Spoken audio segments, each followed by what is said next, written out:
Mid gut के अंदर small intestine, caecum, appendix, ascending colon और कुछ पार्ट आ जाता है डिसेंडिंग कोलन का। स्मॉल इंटेस्टाइन का भी डिस्टल पार्ट की आता है इसमें।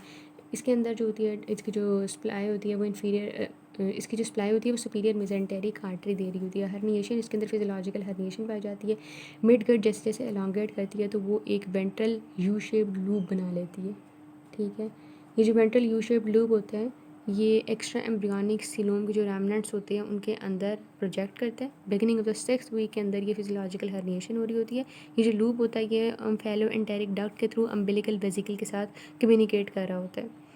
10th वीक तक ये कम्युनिकेट करता है। ठीक है, अब ये जो हर्निएशन हुई है ये होती क्यों है, इसकी दो रीज़न है हमारे पास। पहली रीज़न ये है कि हमारे पास इनफ रूम नहीं होता क्योंकि मिड गट बहुत रैपिडली ग्रो कर रही होती है।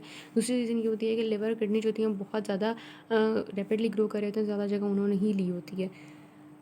ये जो अम्फेलो एंटेरिक डक्ट होती है ये बेसिकली अगर मिड गट लूप इस तरह हैं प्रेजेंट तो इस तरह यहाँ पर ये अम्फेलो एंटेरिक डक्ट होती है और ये जो दोनों जो लूप हैं उनके जंक्शन में प्रेजेंट होती है और ये अम्बिलिकल वेजल के साथ कनेक्ट कर रही होती, वेजिकल के साथ कनेक्ट कर रही होती है इस लूप को।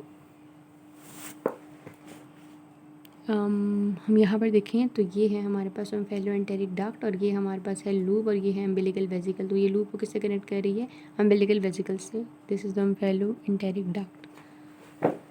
अच्छा, उसके बाद क्या आ जाता है कि लूप जो होते हैं उसके दो लिम्ब्स होते हैं, एक उसका क्रेनियल लिम्ब होता है और एक कॉर्डल लिम्ब होता है। क्रेनियल प्रॉक्सिमल लिम्ब है और कॉर्डल लिम्ब जो है वो डिस्टल लिम्ब है। जो प्रॉक्सिमल लिम्ब होता है वो रैपिडली ग्रोथ करता है और स्मॉल इंटेस्टाइन का लूप वो बना रहा होता है। और डिस्टल लिम्ब जो होता है इसके अंदर लिटल चेंजेस आती हैं, जो चीज़ें ये बना रहा होता है उसके अंदर सीकल डायवर्टिकलम आ जाता है, सीकम और अपेंडिक्स का प्राइमोर्डिया आ जाता है। ठीक है, इसके अलावा क्या होता है कि हमारे पास जो मिड गट होती है वो सस्पेंड कर रही होती है from the dorsal abdominal wall by the dorsal mesogastrium. यानी इसके जो दोनों लूप्स हैं, क्रेनियल और कॉर्डल लूप्स, ये डोर्सल एब्डोमिनल वॉल के साथ कनेक्टेड होते हैं और कनेक्टेड किस चीज़ के थ्रू होते हैं, डोर्सल मेसोगैस्ट्रियम के थ्रू। ये हो गई बात इसकी सारी कि किस तरह हर्निएशन डेवलप हुई थी। उसके बाद रोटेशन आ जाती है मिडगेट लूप की, कि मिडगेट लूप जो होता है वो रोटेट हो रहा होता है काउंटर क्लॉकवाइज 90 डिग्री के एंगल पर अम्बिलिकल कॉर्ड के अंदर। ठीक है, और जो एक्सेस होता है जिसके गिर्द उसने रोटेशन करनी है वो होता है superior mesenteric artery. Superior mesenteric artery एक सेंट्रल एक्सेस होता है जिसके गिर्द वो काउंटर क्लॉकवाइज रोटेट करता है 90 डिग्री पर। ये जो रोटेशन होती है पैसिव होती है। जो इर्द गिर्द कंपोनेंट्स पड़े हुए हैं वेरियस कंपोनेंट्स, उनकी डिफरेंशियल ग्रोथ होती है जिसकी वजह से रोटेशन हो रही होती है, तो ये पैसिव रोटेशन होती है। इस रोटेशन के नतीजे में क्या होता है, क्रेनियल लिम्ब राइट साइड पे जबकि कॉर्डल लिम्ब लेफ्ट साइड पे आ जाता है और क्रेनियल लिम्ब जो होता है वो फर्दर इलांगेट करके इंटेस्टाइनल लूप्स बनाने लग जाता है, यानी primordia of the jejunum and ileum बनती है। रिट्रैक्शन की बात करें तो 10th वीक के अंदर बैक टू एब्डोमेन आना होता है। जो हर्निएशन हुई थी उसकी रिडक्शन होनी होती है। इसकी क्या होती है कि भाई एब्डोमिनल कैविटी अब 10th वीक तक एनलार्जमेंट उसकी हो चुकी है और जो है लिवर और किडनी उसका भी साइज़ थोड़ा डिक्रीज़ हो गया। स्मॉल इंटेस्टाइन पहले वापस आती है और वो आके posterior to the superior mesenteric artery अपनी जगह ऑक्यूपाई कर लेती है और superior to the posterior to the superior mesenteric artery वो अपना कोर्स लेके वापस आती है और वो मेजर जगह जो है ऑक्यूपाई कर लेती है क्योंकि वो पहले आ गई है। उसके बाद आ जाती है कि बात कि लार्ज इंटेस्टाइन ने इस तरह ही वापस नहीं आना होता। ठीक है, इसको तो हमने देख लिया ना कि ये सुपीरियर मेजेंटेरिक आर्टरी अगर बड़ी थी तो उसके पीछे से गुजर के स्मॉल इंटेस्टाइन वापस आ गई है और उसने मेजर पार्ट ले लिया, पहले वापस आ गया। लेकिन जो लार्ज इंटेस्टाइन है उसने 180 डिग्री पर काउंटर क्लॉकवाइज रोटेट करना होता है पहले। काउंटर क्लॉकवाइज रोटेशन के बाद हम देखते हैं कि डिसेंडिंग और सिग्मॉइड कोलॉन जो है अब वो राइट साइड पर प्रेजेंट है और असेंडिंग कोलॉन जो है वो भी अब रिकॉग्नाइजेबल है। पोस्टीरियर एब्डोमिनल वॉल की इलॉन्गेशन हो रही है तो अब असेंडिंग कोलॉन भी रिकॉग्नाइजेबल है। फिर आ जाती है फिक्सेशन। जब स्टमक और डिडेनम और की रोटेशन हो रही होती है तो डिडेनम और पेंक्रियास दोनों राइट साइड पे आ जाते हैं। जब कोलॉन एनलार्ज होती है तो डिडेनम और पेंक्रियास दोनों पोस्टीरियर एब्डोमिनल वॉल के अगेंस्ट प्रेस हो जाते हैं।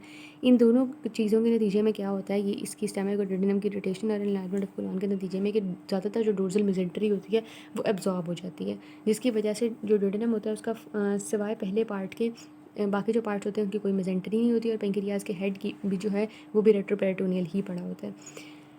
उसके बाद आ जाती है डोर्सल मेजेंट्री जो होती है उसकी अटैचमेंट जो पोस्टीरियर एब्डोमिनल वॉल के साथ है वो भी जैसे इंटेस्टाइन वापस रिटर्न करती है अपने फिजियोलॉजिकल हर्निएशन से, रिट्रैक्शन जब उसकी होती है तो उसके अंदर ही मॉडिफिकेशन आ जाती हैं। कैसे, पहले तो जो डोर्सल मेजेंट्री थी वो मीडियन प्लेन के अंदर प्रेजेंट थी, लेकिन जब इंटेस्टाइन एनलार्ज और उसकी लेंथ इंक्रीज़ होती है तो मेजेंट्री जो है वो प्रेस हो जाती है against the posterior abdominal wall, median plane से वो प्रेस होगी against the posterior abdominal wall.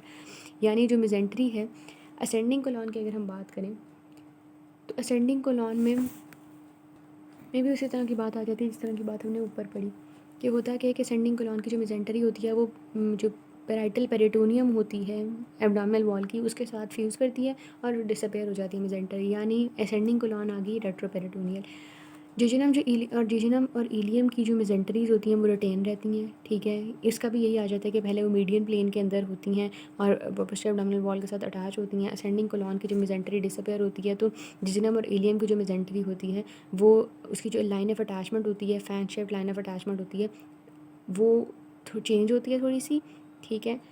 और साथ उन्होंने यहाँ पर एक और बात मेंशन की हुई है, न्यू लाइन ऑफ अटैचमेंट जो होती है वो अब जेजिनल जंक्शन के इंफीरियर लेटरल पास करके जा रही होती है to the ileocecal junction, jejunal junction से इंफीरियर लेटरल होकर इलियोसिकल जंक्शन तक अब उसकी लाइन ऑफ अटैचमेंट होती है।